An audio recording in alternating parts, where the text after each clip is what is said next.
Uncletale proudly presents The Shadowing.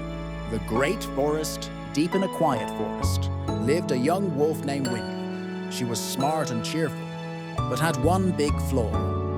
She was terribly afraid of the dark. She had heard tales about shadow monsters that lurked at night, ready to snatch little animals. Windy believed every word and never dared to leave her cave after sunset. One night, while sitting near the mouth of her cave, Windy saw a huge dark shadow moving across the trees and ground. She froze in terror, her fur standing on end, and dashed back into the cave. That must be the monster. She cried and cried, falling asleep in fear. The next day, the sky turned dark and heavy. Rain fell without end. That night, a wild storm blew through the forest, and water began flooding into Windy's cave. With no choice, she had to flee into the dark forest, heart pounding.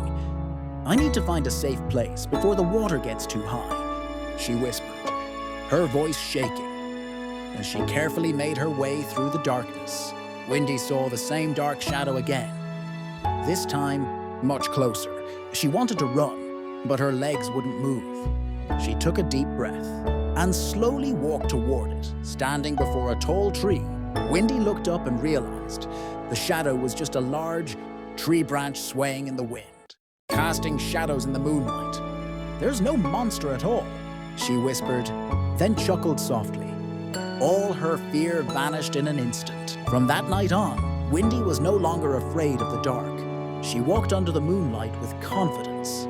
And when younger wolves asked her about the shadow, she would say, "The scariest things in this forest aren't real monsters.